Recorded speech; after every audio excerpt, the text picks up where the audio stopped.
C'est le jour J, ce soir dès 20h45, je compte sur vous pour les Hello Geek Awards, une cérémonie où on va pouvoir remettre des prix à des films, à des séries, et c'est vous qui avez voté, vous pouvez d'ailleurs encore voter sur awards.hellogeek.fr. Mais en attendant, hey les geeks, c'est Mathéo et on se retrouve pour un tout nouveau récap ciné et série, votre dose quotidienne d'actualité à ne pas manquer. Et le moins que l'on puisse dire, c'est que le programme du jour est des plus chargés avec du The Batman, du The Witcher, du Netflix, du Star Wars, bref ça va être extrêmement cool.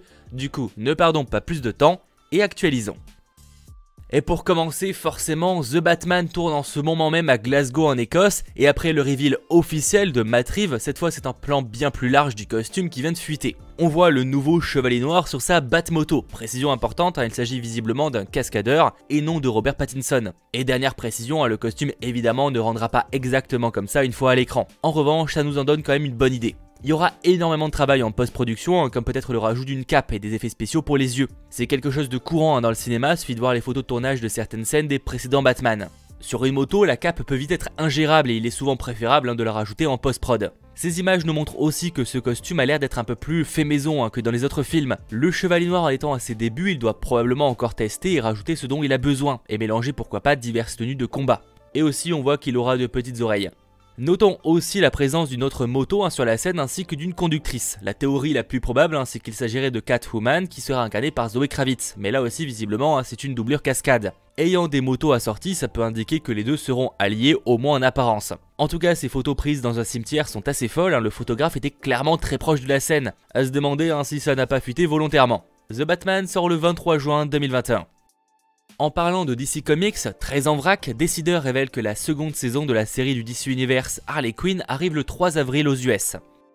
Et du côté des comics, ça bouge aussi puisque Dan Didio quitte son poste de co-éditeur de DC Comics. Depuis 2010, avec Jim Lee, il se chargeait de savoir dans quelle direction devaient aller les comics. Il a supervisé la période de DC Renaissance et la période de DC Rebirth.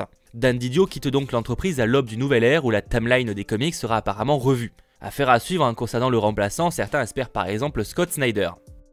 Pour enchaîner, changeons d'univers et parlons de Star Wars. Du côté des films, déjà, le Hollywood Reporter révèle que Lucasfilm vient d'engager J.D. Dillard, connu notamment pour le film de science-fiction Slate, et Matt Owens, scénariste de la série Luke Cage, pour se charger d'un tout nouveau projet de film, ou en tout cas l'écrire. Matt Owens qui bosse aussi sur l'ambitieuse série One Piece de Netflix. Bref, pour l'instant, le studio ne semble pas décider de si le projet verra le jour dans les salles de cinéma ou de s'il sortira directement sur Disney+. Cela dépendra sûrement du budget, de l'ambition, etc. etc. J'aimerais pouvoir vous en dire plus, mais l'avenir de Star Wars, si on oublie donc les séries, reste encore très flou. Et il faudra patienter afin d'avoir des annonces, en espérant qu'elles soient très proches. Le prochain film ciné étant planifié pour 2022. En revanche, toujours concernant Star Wars, on a de nouvelles informations sur les jeux vidéo. Selon le média Kotaku, Electronic Arts serait en train de préparer de nouveaux jeux Star Wars. Tout d'abord une suite à Jedi Fallen Order qui a été un carton, mais aussi un projet plus petit par les équipes de Motive Studios. On apprend par la même occasion qu'un spin-off de Star Wars Battlefront ayant pour nom de code Viking était là aussi en préparation, avec notamment pour idée de le sortir à l'automne 2020 histoire d'accompagner les sorties des consoles next-gen. Mais apparemment il ne verra jamais le jour car jugé comme trop ambitieux, il n'aurait jamais pu respecter le calendrier. On évoque, même si rien d'officiel, un jeu en monde ouvert qui aurait nécessité beaucoup de studios. Autre grosse actu mais qui n'a strictement rien à voir, on a de nouvelles informations sur la saison 2 de The Witcher. Netflix vient en effet de dévoiler une partie des nouveaux acteurs et actrices qui viennent de rejoindre le tournage qui a commencé il y a peu de temps.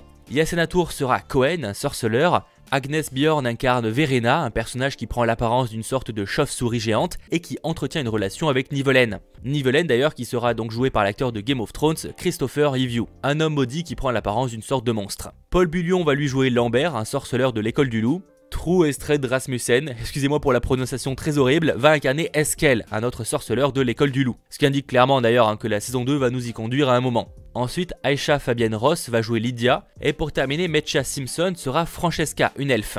La saison 2 de The Witcher n'arrivera sur Netflix qu'en 2021, il faudra donc patienter au moins un an depuis la première saison.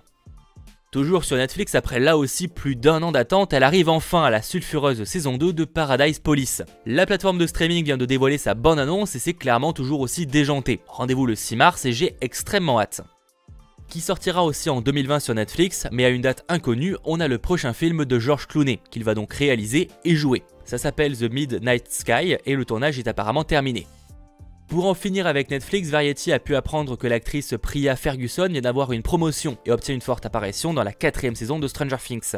Présentée partiellement depuis la saison 2, elle incarne la sœur de Lucas, Erika. Patience maintenant pour une date de sortie. News plus en vrac, le dessin animé pour enfants Paw Patrol la Patte Patrouille aura bientôt le droit à sa version ciné. Cal Brunker va se charger de le réaliser et actuellement la Paramount et Nickelodeon ont pour projet de le sortir en août 2021. Sur un ton très différent, vous vous souvenez peut-être du film d'horreur Esther, je vais pas vous spoiler, et bien figurez-vous qu'un préquel est en préparation. Alors son nom US sera apparemment Esther, important de préciser que là-bas, le nom du premier film était Orphan, d'où cette répétition pour nous français. Bref, William Brent Bell va s'occuper de la réalisation, on lui doit le premier The Boy, mais aussi The Boy 2 qui est d'ailleurs à l'affiche actuellement dans les cinémas. Autre film d'horreur mais qui verra le jour bien plus prochainement, on peut parler de Candyman. Annoncé comme une suite spirituelle au film d'horreur sorti en 92, le trailer sort la semaine prochaine. Quand précisément ça je ne sais pas, mais c'est avec Yahya Abdul-Mateen II, Teyona Paris ou encore Tony Todd. Et le film sort le 17 juin 2020 en France. Et pour réellement terminer, c'est officiel, enfin tout est signé, l'équipe de Friends sera de retour pour un épisode spécial apparemment non scénarisé sur HBO Max. Voilà, c'est la fin de ce récap ciné et série, j'espère vraiment qu'il vous aura plu au vu de ce programme, franchement je pense que ce sera le cas. Pensez donc à lâcher le pouce bleu et à vous abonner, et je vous rappelle que ce soir 20h45, on se retrouve en direct sur la chaîne du Geek pour les Hello Geek Awards, 2ème édition, j'ai très hâte. C'était votre geek Mathéo, ciao tout le monde.